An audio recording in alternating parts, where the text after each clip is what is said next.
And then it's time. Hello, everybody. Good morning, and welcome to Build Stuff 2022. The future beckons us home. Welcome to the Lambda Room. We have today topics ranging from AI through cloud, geek stuff, security, and beyond. Just before I introduce our speaker, I'd just like to reiterate what Dylan was saying. On your name cards, you have the treasure hunt. Go by each of the stands, get something stamped, get it to the Build Stuff desk by, I believe it's 4 o'clock on Friday afternoon, and you can win some awesome stuff and say hello to the sponsors, without which it's really not possible to put something like this on. Right, I do not want to steal any more time from the speaker, so I would like to introduce you now to Mary Grygleski. I am so sorry. I practiced that before we started, and I still get it wrong. I'm sorry, I'm English. And Mary's going to be talking to us today about event messaging and streaming with Apache Pulsar. Mary is Senior Dev Advocate at Datastrax. She is a Java champion and an active community member, president of the Chicago Java User Group. I'm not going to take any more time now. Mary, take it away.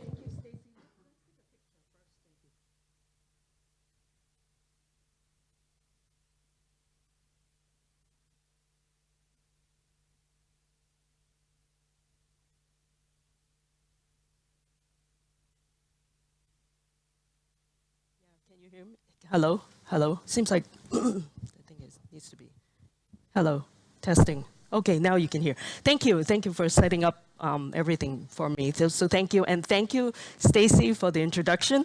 Thank you. And thank you to everyone for coming to my talk today. You have many choices, but you come here. So thank you very much. If you decide that it isn't right for you, feel free to also move to the other rooms too. So, so for you to come here today, I'll be, again, talking about the kind of related things is event messaging and streaming using specifically Apache Pulsar. How many of you have heard of Pulsar? Let me ask to Apache Pulsar. Okay, it's few. How many of you are working with Kafka already? Yeah, so more of you. So obviously it is similar, but it's also different too. So let's see. It's a bit of a. Is it because it's touching something? I'm sorry. Okay, thank you. Yeah, this might be better now. Still a little bit kind of, yeah. Okay, so I think he's going to be doing that. But in the meantime, too, if I haven't not have a chance to give you any stickers, maybe afterwards, too, you are welcome to come up and get stickers. I also have more, too, if you want more. So, yeah, okay. And let me see if. Is he fixing? Okay, well, I can still talk too while you're streaming in. So streaming, yeah. So that's the key word is streaming. So may I ask you, how many of you, apart from those who have already worked with Kafka, so presumably you already know what event streaming, event messaging, they are about. But how many of you are completely new then to doing event kind of style of programming, asynchronous kind of style? Okay, so a few of you, but don't worry about it too, because that's what I'm realizing is that because we all started programming doing more of a traditional way, meaning kind of a blocking fashion, right? When we started learning programming, we're doing things like we'll be issuing a command and then we wait, right, while we send the command over to like someone, right, to process it. Either like in a program you're sending it, it's always a blocking type of call. Like you send it and then you have to wait for it to be processed, then the results come back to you. That seems to be the case. So we're more used to that style of programming. And so if you are new to event style of programming, asynchronous style, it may be different because like you have requests being sent and then you don't get back the result right away because then everything's being done asynchronously. And so in the meantime, you can spend time doing something that's also important to you while you're waiting for the result to come back. So that's the only difference. So, and then with that too, let me kind of start because, and then before I get to that part. So if you are interested too in having a copy of this slide deck while I'm talking, this is the bit.ly link. Not sure why this is still kind of having the static, but okay. And then also the QR code if you're interested in having the slide deck. So, but if you have missed this too, don't worry about it because I can share this. I will be sharing this slide deck with you too afterwards. Thanks again to Stacy for the introduction. I won't spend as much time, but I'm at DataStax, which is a company that's, if you are familiar with Cassandra, how many of you maybe are already working with Apache Cassandra? No SQL, so a few of you too. So that's the company that we have a managed cloud platform for Cassandra. And then a year and a half ago, the company decided to also, having increased number of support for software. So we're supporting event streaming. So we have chosen Apache Pulsar to do the job. So, and also too, Apache Pulsar with the company's offering is that it's also underneath our managed cloud too, and I will have some time to show that to you towards the end of this presentation. Okay.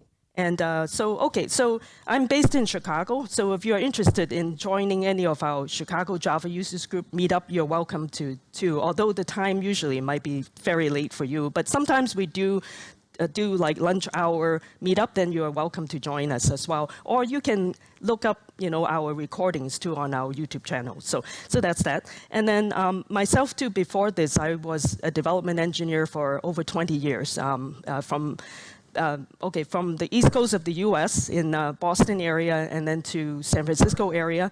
And then I moved to Chicago. So I've been doing development for over 20 years. Then I became a developer advocate 5 years ago at IBM first. And in fact, I spoke here too in the previous 2 editions of the virtual build stuff too. So I'm very happy to be here in Vilnius this time. Okay, so this is just another slide about me, but this is the company standard slide. I'm sorry if this is kind of bothering.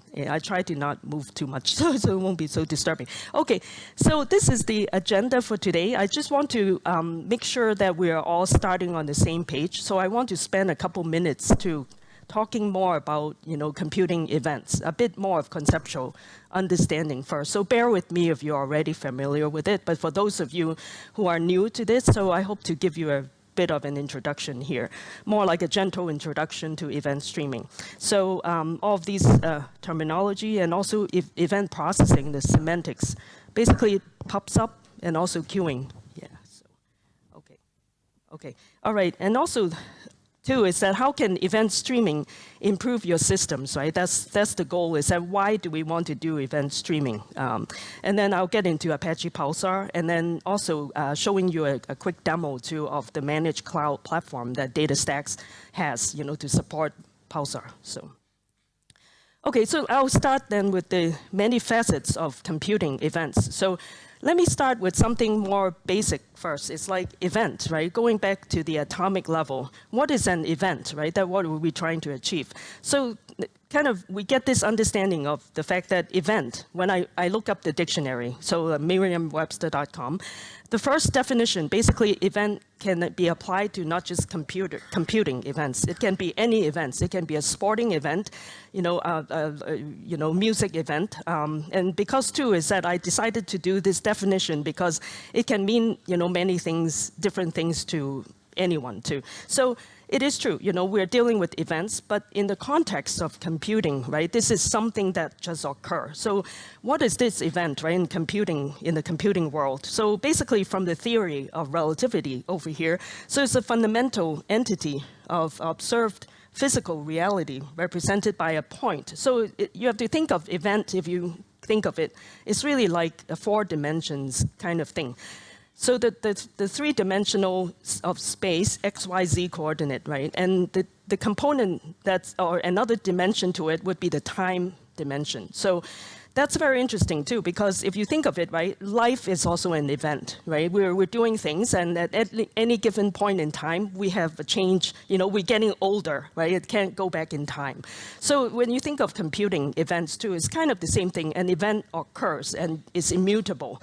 So that's the idea. And then we need to be able to track those. The change of data state is what we're trying to do in here. And it gets very interesting, very complicated, because we're, as such, right? The thing is, we want to do event computing because it's what we are like, right? We live in a world that we don't wait for things to happen. We do things and then something else happens. Everybody is doing different things at different times. So essentially, too, we're trying to do computing eventfully. It's really more of a natural human way of thinking. So then let me then get into the next top kind of introduction is about event computing. So over here too, I'm calling it an alphabet soup of event computing, because I'm sure too, maybe if some of you who are new or not as familiar with it, you've been hearing about all these terms like event-driven architecture, event messaging, event processing, event streaming, event sourcing, even event storming. And if you are aware or have participated in more of the agile approach, right? Event storming is more about, let me talk about that first. It's actually not so much about you doing things it's a bit more higher level, right? It's about like designing, coming together as a group to define what you're trying to do, and based on kind of a very event-driven type of model. So it's about brainstorming your ideas, gathering requirements. It's a domain-driven design type of activity. So that's event storming. So I won't go into all the details here, but then let's kind of look at also like event-driven architecture. So essentially, too, an architecture for your systems that's kind of more of an event-driven type of approach, which can kind of involve, right, event streaming and event processing and event messaging. I would call event messaging a bit more of the basic mechanics of things. You're dealing with data that travels from point to point, one point to the other, right, if you break it down. So event messaging is a bit more kind of, in my mind, think of it more primitive. You're dealing with data that travels, data in transit, data in use, all of these things. And then it has its own kind of specific things, right? And then we get into event streaming, which basically is, we think of events now that are, traveling through time, all these different states of data traveling through time, but the streaming is really a collection of all of these events that are happening in space and time. And then there's also the processing part, which is like you have data, you ingest data, and then you are processing the data, maybe software such as real-time analytics that would be more considered event processing. Then we get into actually interesting event sourcing too. So that's actually, it's about, when we talk about events, right, we're talking about the change of, we're capturing the state of your event, of the data as it travels through time. But the sourcing, event sourcing too, as such, if you're new to it, it means that we know that all of the events, each of them is immutable. So we want to be able to capture the state. And instead of capturing just this change of the state of the data, we're actually capturing the change of that whole event at any given point in time. So the thing is that you're kind of keeping a log, a log of all of your changes in state of your messaging through time. So that's event sourcing. The advantage of such is that, especially with today's computing event-driven kind of style, it will be more like we're tracking, keeping the state changes, so we can go back in time and do replay, right? Any kind of times you want to see, what is happening, we actually go back to all of these log messages and kind of trace back at that given point in time what is happening. You can do a lot of kind of debugging in that sense too. So that's event sourcing. And it's also very often kind of paired with the CQRS pattern, like change query responsibility. Actually, is it change? Let me try and think. Change query, right? No, actually, what is it? Yeah, command query, sorry. Yeah, command query responsibility segregation is basically the read and the write. You separate them out. And so that's just a pattern that's very often being used with event sourcing. So I just want to bring that up. Okay. And then now we get into some of these terminology here about event computing that actually included reactive systems, and which is a topic I spoke about in the previous 2 editions of Build Stuff here. And I really kind of is dear to my heart. But as I kind of learn about it, reactive systems to use a lot of the principles that's kind of underlying, right, about event streaming. It utilizes those techniques like messaging, streaming, processing to achieve, the goals of reactive systems, which needs to be very responsive, very elastic, and also very resilient, right? And that kind of aspect of it, and deals with message-driven applications. So to me, reactive systems it's a bit more of an abstract concept in this space.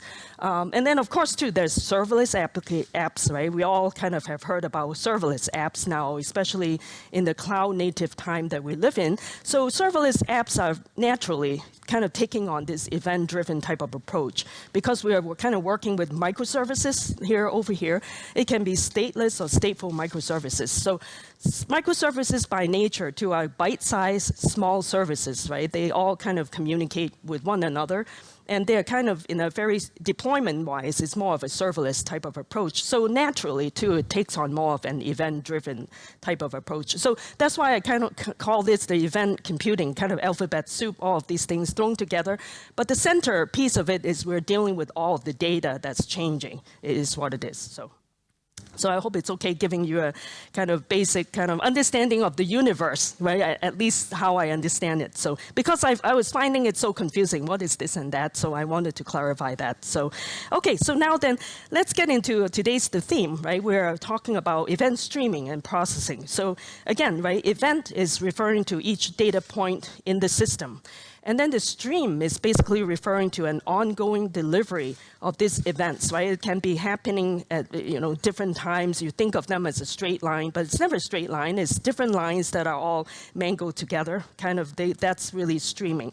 Now, the thing is, too, is that I wanted to make a bit of a distinction between like streaming, because I'm sure too you all, right, kind of sometimes you're like, okay, let's stream a movie. We watch a movie, it's streaming. Yes, it is also streaming. But the thing is too, with today's talk, we're more talking about data streaming versus like video and audio streaming. That's a bit different of a difference in there. Now, Apache Pulsar wouldn't be used for audio and media type of streaming. The reason is that, as you may know, right, audio and video streaming, these are media. When you are streaming through it, then you need actually a synchronous way when you go to render it. So it isn't, applicable. You cannot use something like Pulsar to do audio and video streaming. So from that point of view, so.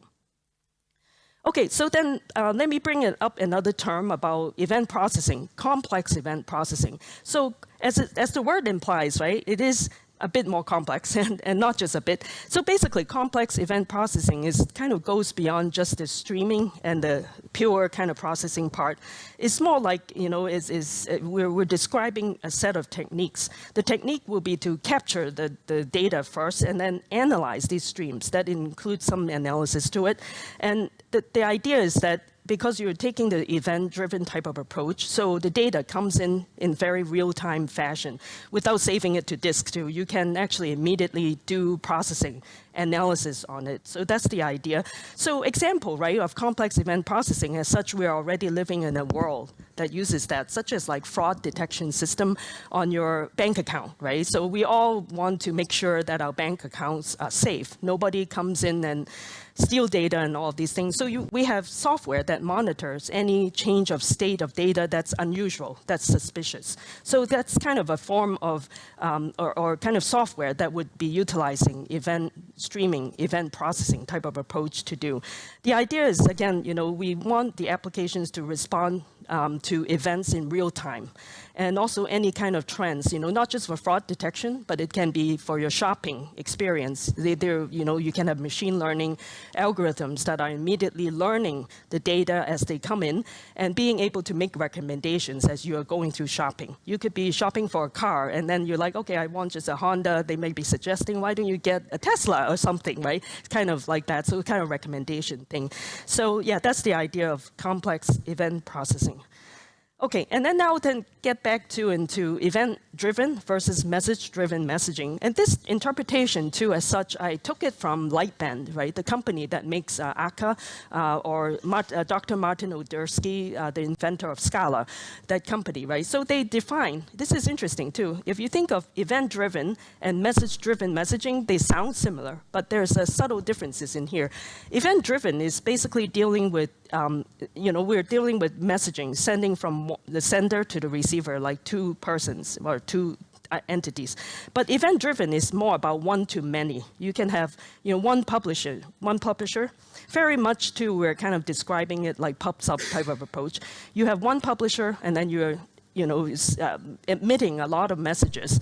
And the messages, or actually I should say it emits the messages, but the intended audience too, we don't have to worry about the address of who we are going to send the messages to, because we're relying on like a broker, like pub-sub kind of pattern, right? A broker to actually deliver like that. So basically, it will be up to those who are interested in the messages. They need to subscribe to the messages in order to be able to receive it. So it's sort of a one-to-many type of approach and address doesn't need to be known beforehand. Whereas for message-driven, then it's about point-to-point. The sender and the receiver have to know each other. So you have to make sure that, it's always like one-to-one, and it's kind of, the address would need to be known. That's more of a message-driven approach.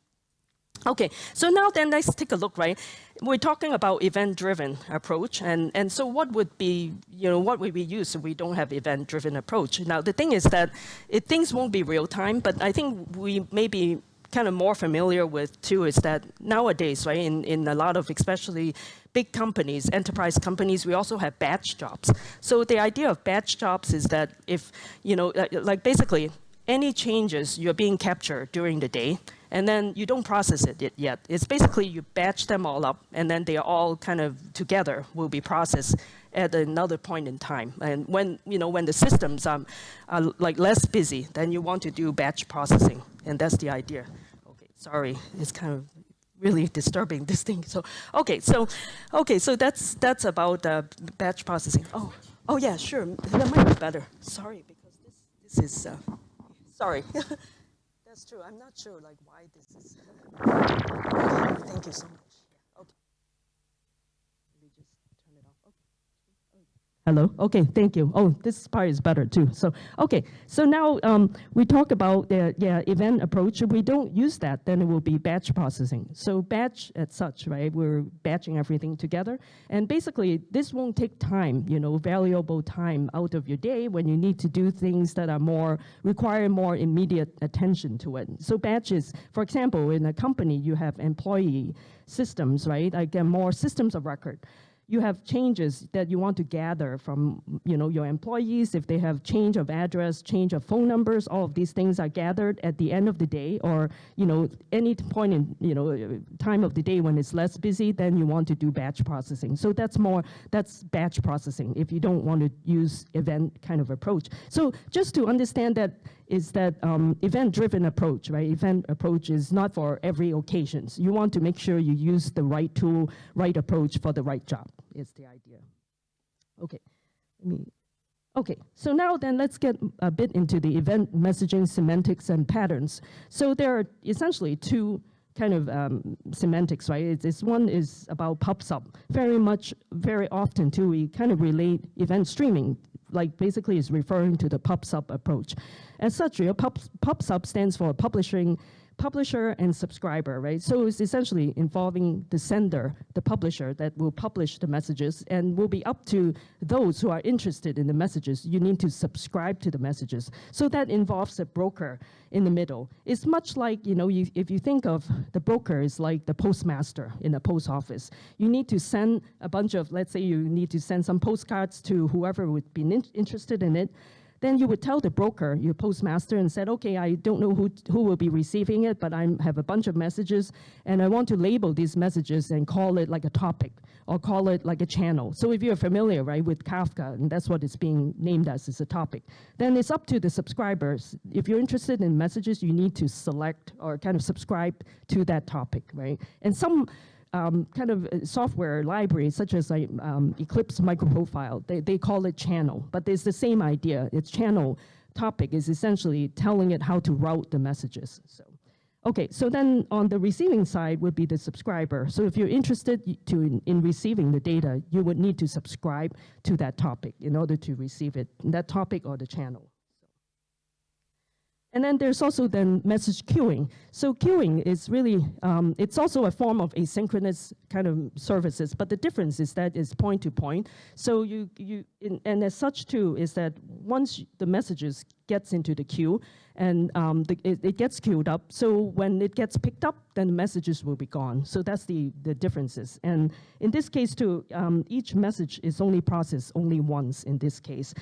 So between message queuing and pub/sub, they kind of have the same kind of style, right? Like you have sender and receiver very much decoupled from each other. So that's a really kind of a useful kind of way, right? Or kind of, very common way these days to do computing now, because once you decouple, it's actually easier too if you want to scale the system, for example. So that's the idea, these two, message queuing and pub/sub. So now then, let's kind of get into a bit of discussion about why we want to do event streaming, right? What is driving the change? So I mentioned already about real-time data. So the idea is that, well, living in today's world, we are dealing with so much data, our map, application, all kinds of things you can think of, right? A shopping experience. So if you use like this real-time approach, data will come in real time. That would be always kind of desirable, rather than you do anything, you need to wait. So the idea is to cut down on the wait time, right? It's the real-time aspect. And then also too, especially if you are working with artificial intelligence or machine learning type of applications, you're building data pipelines. So the idea is that you have data coming in, you want the data to be processed immediately, not much wait time. So if you're building data pipelines, as the data arrives, you want to analyze it. Let's say in a machine learning type of approach, you need to use it to essentially build your data model, to refine and update your data model as the data changes. So that, using event streaming would be a really good approach to use too. Although in reality too, from talking with other machine learning experts, because they're dealing with the amount of data being like so much, it's actually, in reality, I don't think event streaming is being as widely used as it's intended to be yet, right? But I think the thing is, things keep being improved. So over time, this approach should be more viable for like machine learning type of applications, in which as the data arrives, you need to immediately recognize it, analyze it, and then update the data model and deploy it back to your runtime too. So that's the idea. But you want to have this continuous loop real fast. So event streaming, this approach can help you to do that. Okay. And then another thing, basically, too, is to help with scalability. So anytime, right, this is very decoupled. So if you need to scale your system and, the ingestion of data, it will enable that too, using event streaming approach, mainly because, as you see, too, is that, using a pub/sub approach, for example, one-to-many, you don't need to know the address. So as such, it will be a lot faster if you need to scale. So those are the three main reasons why we want to use event streaming approach. So this is just summarizing. So basically it allows you to watch for events with the system or the application, and then you only subscribe from the subscriber or receiver side. You just need to subscribe to the topics which you want to see, right? You don't need to be receiving messages that you don't care, kind of. And then you can, the idea is that you want to be able to also make decisions as the data comes in real time, not after the event. And also it allows you to ingest high frequency of messages, right, that comes in. And also this will be, able to respond back with very low latency. So that's the idea. And this diagram too will explain to you too, basically, if you are not using real kind of streaming over here below, basically what we used to do is that, for example, using like ETL kind of extract, transform, load kind of processing, which you may be familiar with, is basically we ingest the data and then you persist the data to some storage, right, a database or a file. But as you know that anytime we need to kind of save data to a storage, it will involve like disk I/O. So disk I/O, no matter what you do, is going to take more time. So it will increase the processing time, it is what it is. But as such, right, if you're not using streaming, you need to persist the data first, and then from there, you need to select the data and then process it and then write the data back to disk, for example, and then you so on and so forth. Whereas like with streaming, what we're trying to propose here or advocate for here is that you want to ingest the data and then immediately, without going to disk, you want to process the data in memory. So once it's processed and you basically transform the data, then you output the data to a sink, right? And that's the terminology being used here. The sink will kind of have your transformed data, and then from there you can do more further processing without having to necessarily write your data to disk every time. So it will naturally cut down, on the time that's required. So now then, let me introduce to you Apache Pulsar. So Pulsar, right? So it's an open source project as such, right? It's under the Apache Software Foundation, under the governance. It was created first by Yahoo back in like 2010 or so. At the time too, Yahoo was already, doing a lot of their services like Yahoo Finance, Yahoo, whatever you can think of, and huge amounts of data. And they already started adopting to the cloud in the early stage of the cloud, right? And so they realized that at that time, the messaging systems in Kafka was is kind of rising, but Kafka too, as such, was not designed with the cloud in mind. So a lot of things too, if you want to do, for example, multi-tenancy, to do clustering. Cluster-based is not able to do that. So Yahoo, that's why they started doing their own messaging, but it's messaging for more of a cloud environment. So they started doing Pulsar. And then in 2016, they donated or contributed to the ASF. And then in 2018, very soon, it became a top-level project because everybody else is starting to realize, yeah, now the ecosystem have changed. We're kind of working with the cloud. Everything is different too in the cloud, right? Even though it seems like processing in this is the same, but the infrastructural layer is very, very different, as we know. So as such, Pulsar has a cloud-native design in itself, and the broker is written in Java. But the nice thing about it is that you can write your client using, any supported languages, and mainly you can do Java client, your Java processor, or Java publisher, or the subscriber can be in Java or .NET like C#. I understand a lot of folks come to this conference also are doing Microsoft, then you can use C# too to write clients to connect to the broker too, and also to receive messages. And Python and Go and other community contributors too, including say Scala and Rust and Go. Go is already here. So you can use different client APIs, and also it is cluster-based, so already kind of built for the cloud environment. And another feature of Pulsar is that it has a multi-tenancy, meaning that you can have data it's already, it takes care of infrastructural needs, and it takes care of your data. You may want to kind of break it up organize them, into different units, essentially, right? Tenants, and that's what it's called. So it's multi-tenant by nature. And also, too, the message delivery part is all guaranteed, too. So let's say your network goes away, or for whatever reason, you publish your messages and it's no longer there and whatever. Then the broker, too, actually knows it. Once you send the messages, the broker takes care of it. And even if the whatever thing's happening, network goes down, whatever, broker will guarantee that the messages will get delivered to the intended recipients or whoever is subscribed to it. So. Okay, and then another feature of Pulsar is this lightweight serverless functions framework called Pulsar function. So if you think of it, then we're writing code, right, that it's essentially have events happening flowing through the pipeline, but you want to make sure, after you receive the messages, you want to do some filtering or do some transformation to your messages. So instead of writing, building up your own library, you can actually use Pulsar function. It's intended, to be, enable you to write lightweight functions. So you can do any kind of message transformation using this library, Pulsar function too. And it's basically, you can create rather complex like processing logic too within the Pulsar cluster. So it's basically pretty efficient way of kind of handling all of your data transformation as it travels through your pipeline. And then there's also this feature, it's called tiered storage offloads. So basically, your data can be aging out too, right? Becoming code. And so Pulsar has this built-in knowledge or awareness of your infrastructural needs. So if some data is becoming code, then it will be offload to storage. Right? So instead of taking room in your hot storage, it actually gets offloaded to cold storage too. So these are just some of the highlight of Pulsar's feature.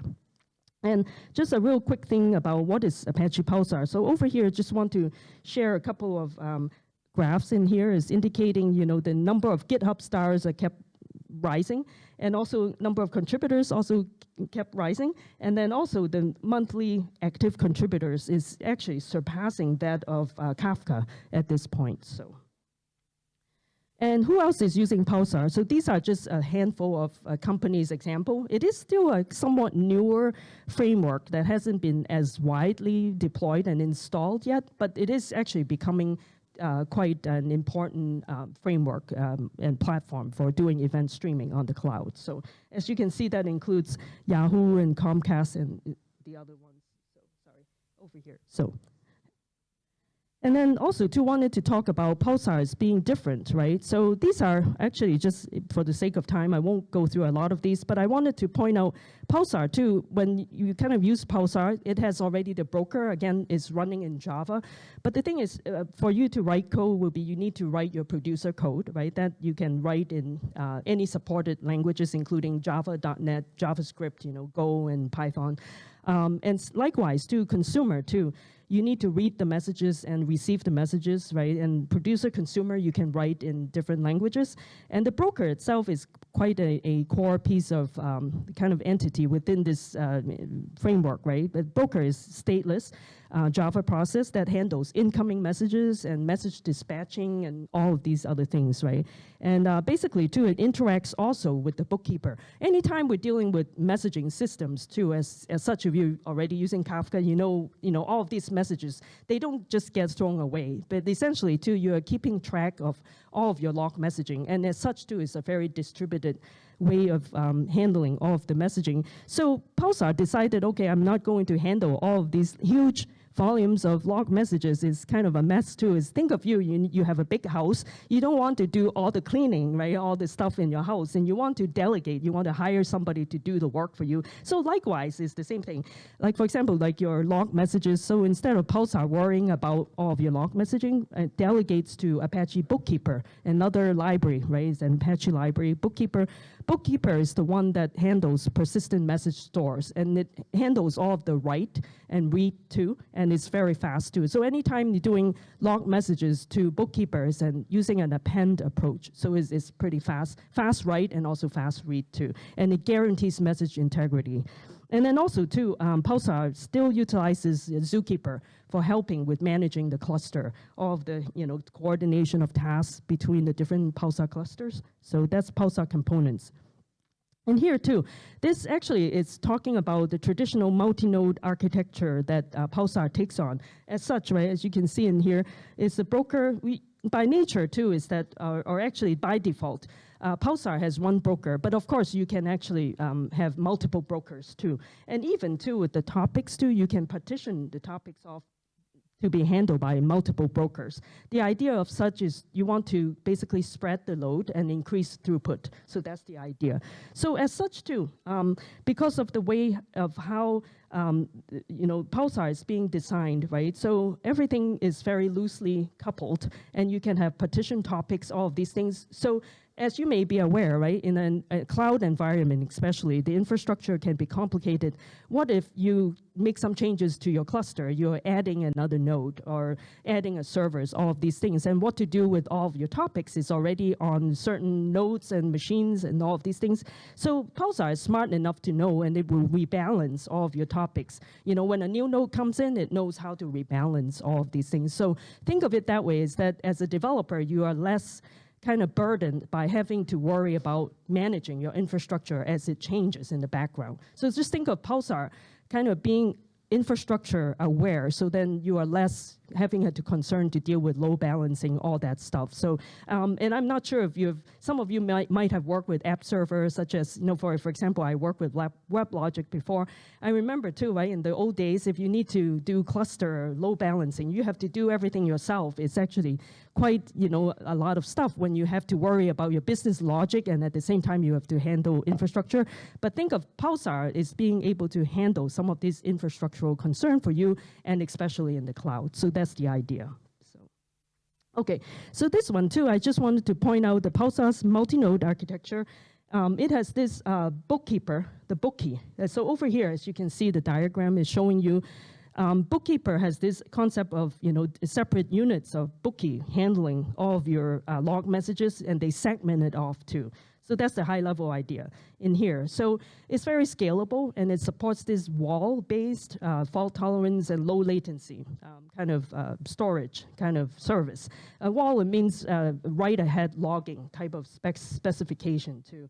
And also, you can tune the consistency for message replications, all of these things if you're interested in it, like ensemble size, write quorum, act quorum, all of these things. You can read about and kind of dig up Apache Bookkeeper to read about it, because in itself is a complicated thing too.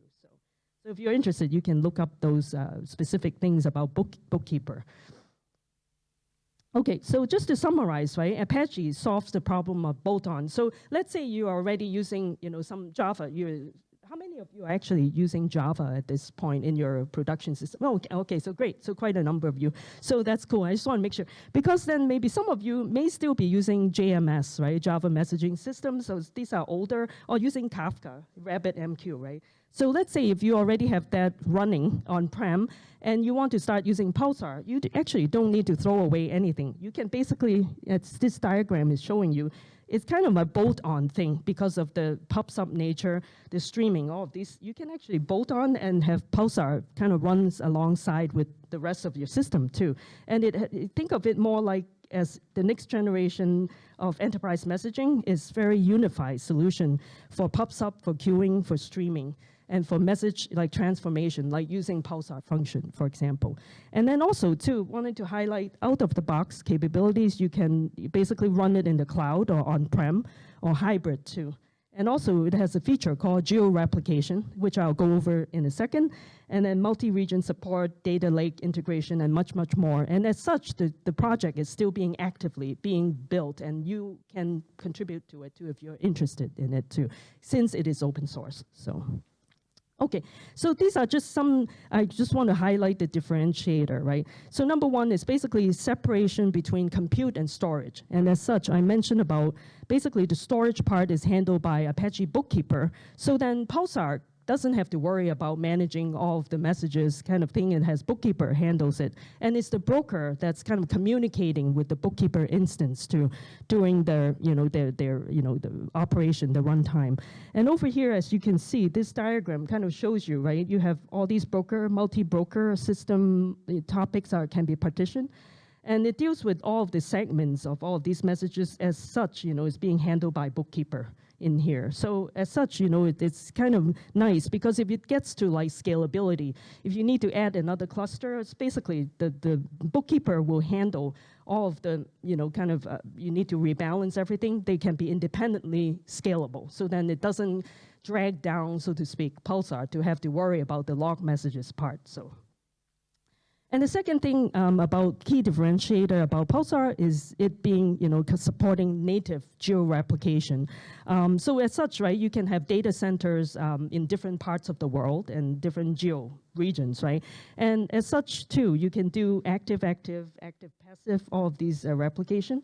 And during the day, too, or whatever, you can be doing it while the system is running, replicating between different data centers in different continents, for example.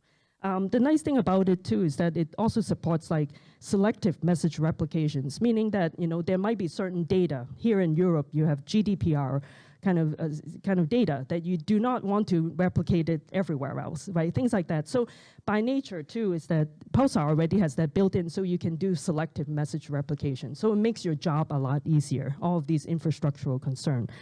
So that's just an example. So this is geo-replication.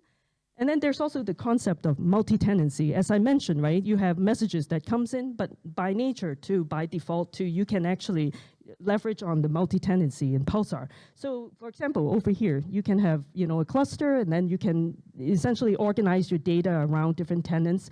You have maybe finance department is its own tenant, so it has its own namespace.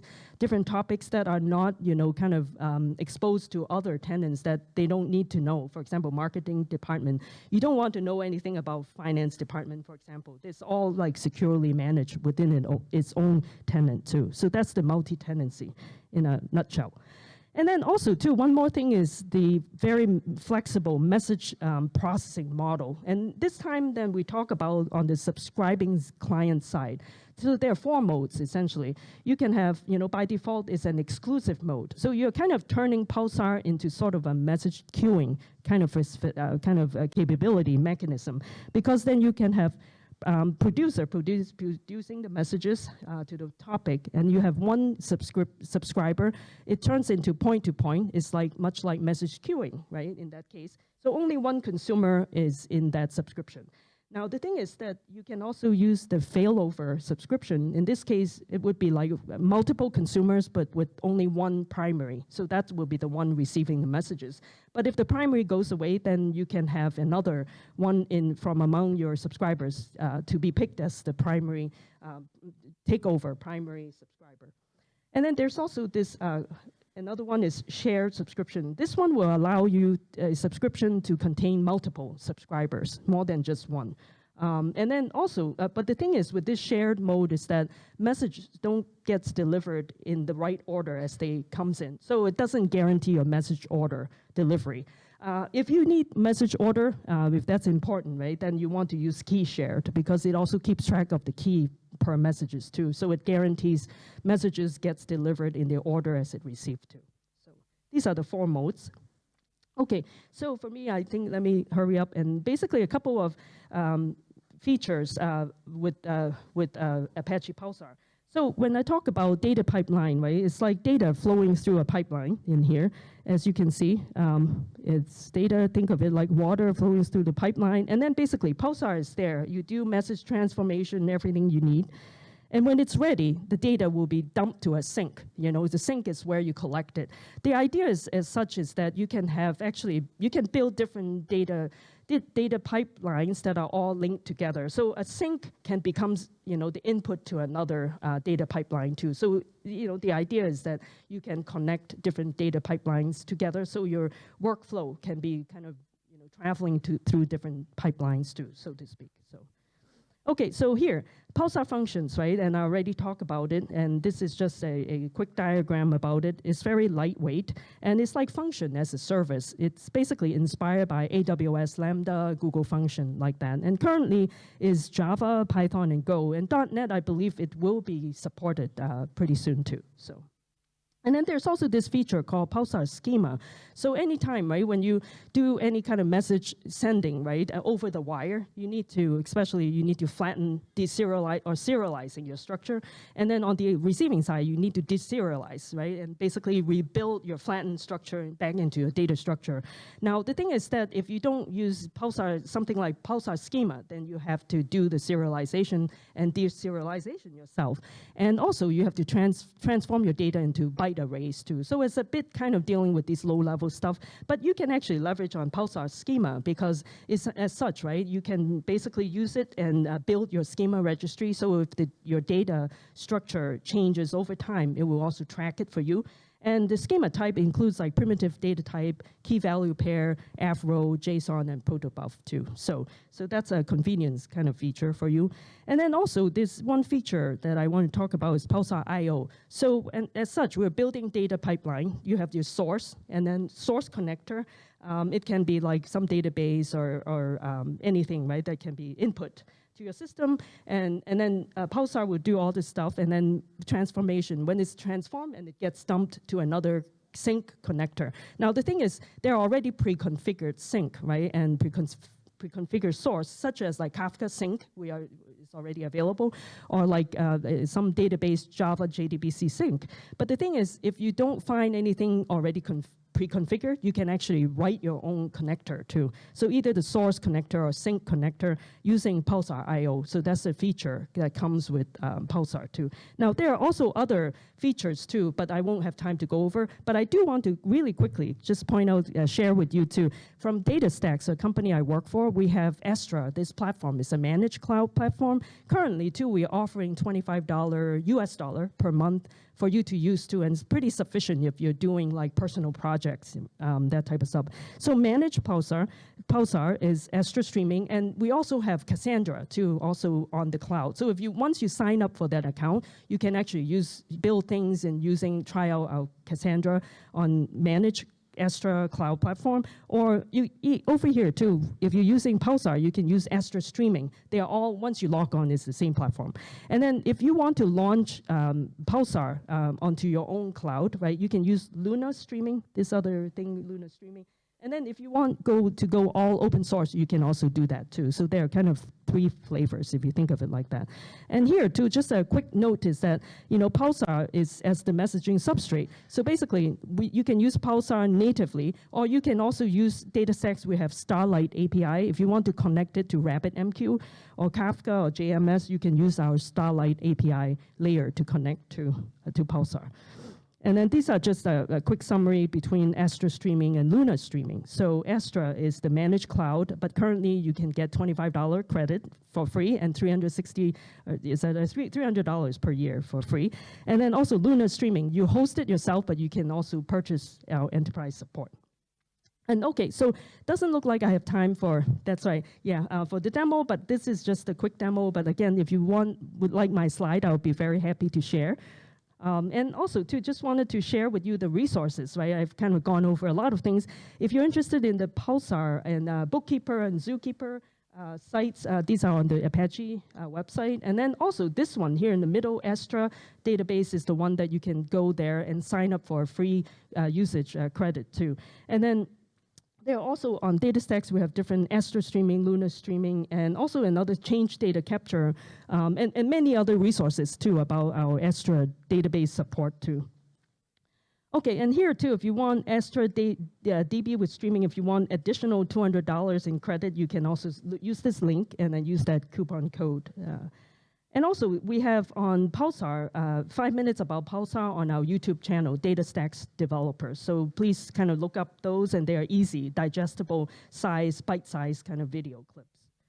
And also, I have my own Twitch stream too. So every Wednesday, if I'm not traveling, then I have this show on Wednesday, 2 p.m. Central Time, US Central Time, on my Twitch channel. Otherwise, too, it's also being saved for 60 days. And also, I have a YouTube channel, but I haven't shared here. But if you're interested, let me know. Okay, and then at DataStax too, we have this page called Awesome Astra. It's basically if you want to learn. This is a lot of free learning materials in here too, if you want to kind of go there and learn at your own pace too. So, okay, all right, good. And also, too, if you want some additional information, currently there's a Apache Pulsar neighborhood wiki page over here. And the meetup, too, I just listed here, but there hasn't been as many meetups going on. But I just want to kind of share it with you at this point. And with that, I want to thank you very much. And I kind of gone over a little bit, but thank you for your patience with me. And thank you for sitting through. And please feel free to reach out anytime on LinkedIn, follow me on Twitter, or I also have a Discord server if you want to stay connected and ask more questions or share your ideas. And if you want to come to my Twitch channel, watch me. If you want to join me on screen, I would be very happy to do so. Share your knowledge, share your projects too. So thank you very much and enjoy rest of the conference. Thank you. Thank you very much, Mary. We have a 10-minute break now until the next session, which is going to be virtual inside of this room. Please do not forget to vote on your way out so we can give feedback to the awesome speakers. And I believe there's stickers available still at the front for those that want it. Thank you.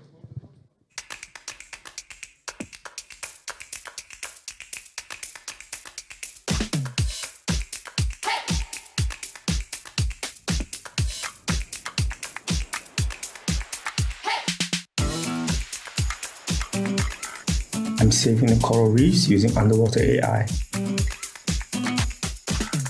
I'm helping food get to those in need, fast.